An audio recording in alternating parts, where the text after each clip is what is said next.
To be a leader requires one thing and one thing only: followers. That's it. It has nothing to do with rank or title. It has to do with whether others are going to choose, that they volunteer, raise their hands and volunteer to go in the direction that you set.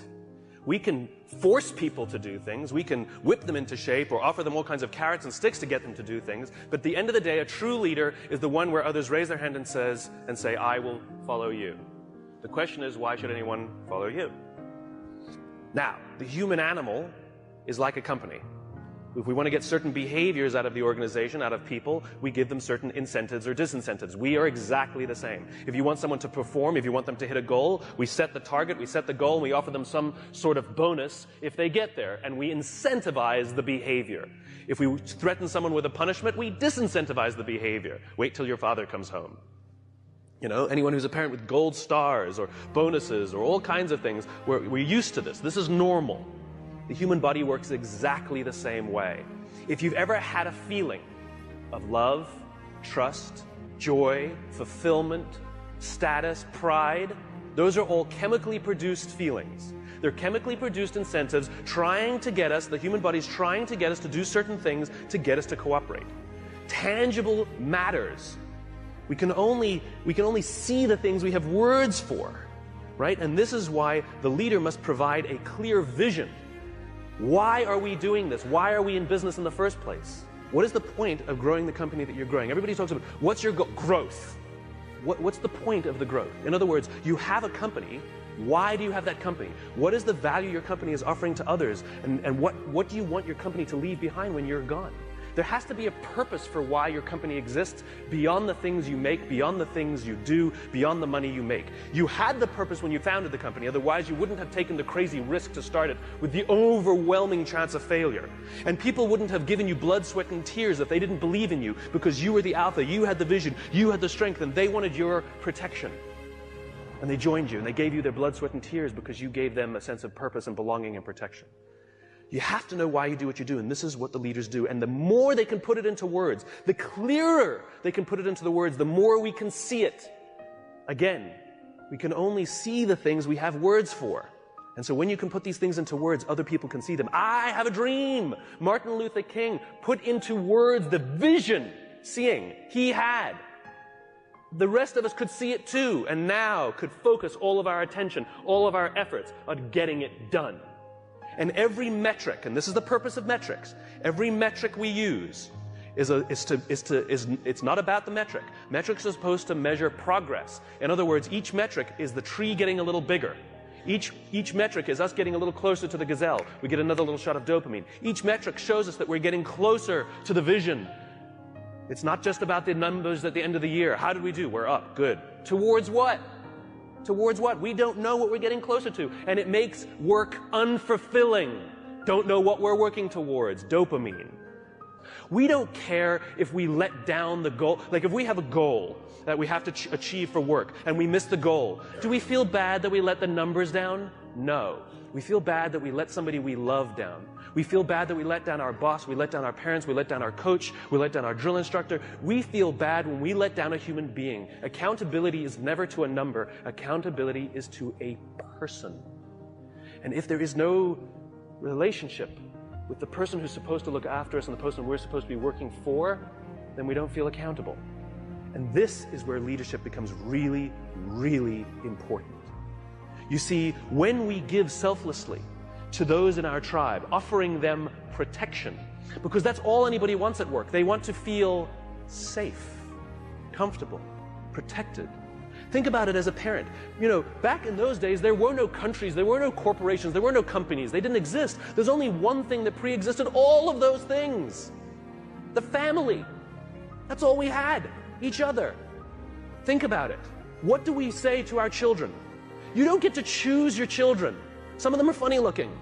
Some of them not that smart. Okay? Those are the kids you got. Sorry. You get to pick your employees, but you don't get to pick your children, and yet it doesn't matter who your kids are, whether they're the best looking or not, whether they're the smartest or not, whether they're strongest or not. You give them undying love. And you don't point out their weaknesses if you're a good parent. You point out their strengths if you're a good parent. You encourage them to do the things that they're good at.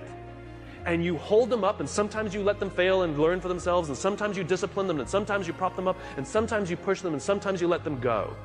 And more than anything else, all we want for our children is to achieve more than we could have achieved.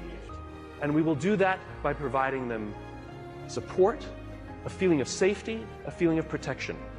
Well, guess what? It ain't no different at work. Stop saying our company is like a family. It is a family. And you are the mother and you are the father. And the minute you hire someone, you must give them undying love, and you must work tirelessly to see that they can achieve more than you could ever have imagined yourself achieving. Those are the best leaders. That's what it means to be a servant leader. Any company, any CEO that says to me proudly, "We put our customers first," I always say, then that means you put your employees at least second. We put people first. Human beings come first, not numbers. We sacrifice people to save the numbers, but we don't sacrifice the numbers to save the people. A little bit backwards. And yet when we are willing to sacrifice the numbers to save people, you watch what happens to the people. There's a guy by the name of Bob Chapman in St. Louis, Missouri, who runs a company called Barry Waymiller. It's a $1.6 billion private company with 20% year-over-year growth for the past 20 years. Warren Buffett has 6%. What is Bob's secret? He is obsessed about people. He doesn't even talk about what his company does.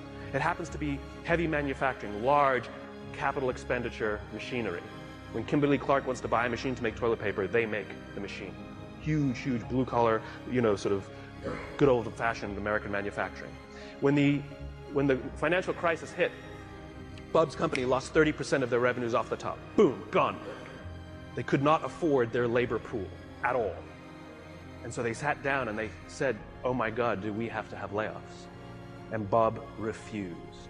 And so they implemented a furlough program where every employee from CEO to secretary had to take 4 weeks of unpaid time off.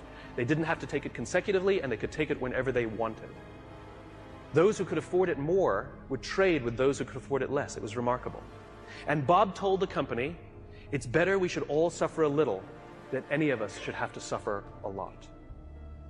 As human beings, we are biologically designed to cooperate, and we want to help each other. When you give someone the responsibility, when you put them in a position of power or authority for their responsibility, they rise up. Why? Because we all want to feel that our lives have value. We all want to feel that our lives and the work that we do is valuable to the tribe. We all want to know that our company needs us. But we don't make people feel needed, and we don't make their work feel necessary because we take all the responsibility and we don't let them have it. And when people feel fulfilled, when we make them feel necessary and they feel proud because something got done, because they were a part of it, they will give more and more and more and more. People in the Marine Corps are willing to give their lives to people they barely know because they've learned to trust each other. When you show up at Paris Island or in San Diego for the first day of boot camp and you're standing there in the yellow footprints, the drill instructor will yell in your face this far away from you, and the first words they hear, the words I, me, my, are no longer in your vocabulary. They will be replaced with we, together, and us. They are taught that success does not come by yourself. It only comes in a group. There's an old African proverb: to go fast, go alone. To go far, go together. We're all talking about how quickly we're growing our companies, but how long will your company last? 80% of the Dow Index are 35 years or younger. Sure, we build fast-growing companies, but they don't last. I watched it. I went to the Crucible and watched these Marines. The Crucible is their final test before they become Marines. They're out for 56 hours. They get 3 meals, a total of 8 hours sleep the entire time. They're exhausted, they're tired, they're dirty, they're working hard. And you watch a fire squad of 4 guys making their way under barbed wire and shots fired and all of this mayhem and dirt and sand, and it's crazy. And they're dragging themselves across the dirt. And one of the guys is tired and starts falling back, but they have to achieve the mission. They've got to get to the other side. But what do? They stop, they go back, they grab his webbing, and they pull. They slowed themselves down because they'd rather slow down with all 4 than go fast with 3. To go fast, go alone. To go far, go together. The next time somebody says, what are your goals? Stop saying to increase top-line revenues by $1 million or $10 million or whatever you want to do next year. And start saying, we're building a company that's going to last 100 years. Watch the changes that happen inside the company. Devote yourself not to firing people, but to give them an opportunity to contribute. And if they fail, help them up. And if they fail, help them up. And if they fail, help them up. And if you really think they're incompetent and you really don't believe they fit your culture, why did you hire them? Because of their resumes or because they belong? We should treat hiring like adopting a child. We don't adopt children by saying, well, I'd like a blonde-haired, blue-eyed kid, yay high, and I want to make sure that they've done well in preschool before I take them. Well, that's how we hire people. I'm looking for somebody with experience in our industry, with at least 5 years, with this kind of, oh, you meet it, we'll take you. No, that's not what we do. When we adopt a child, we're going to give them the keys to our house, we'll let them run around by themselves, maybe even give them responsibility over our other children. It's a slow decision. We want to get to know the kid. We want to spend a little time with the kid. See if they would fit in our family, if our other kids would get along with them. Hiring is exactly the same. You cannot judge the quality of a company by the good times. We cannot judge the quality of a crew when the seas are calm. We judge the quality of a crew when the seas are rough. And numbers will never come to your aid, ever. People will.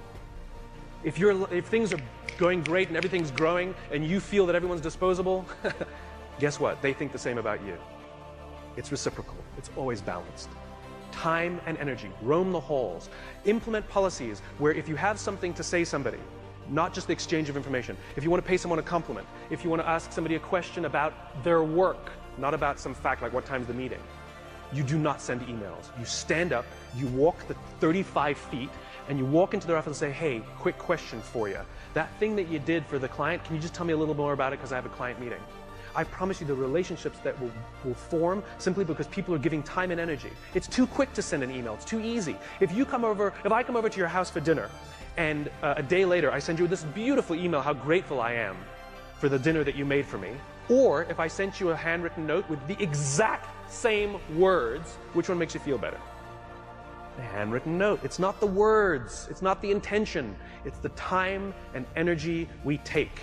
And if you think you're too busy to give time and energy to your people, then they're too busy to give time and energy to you.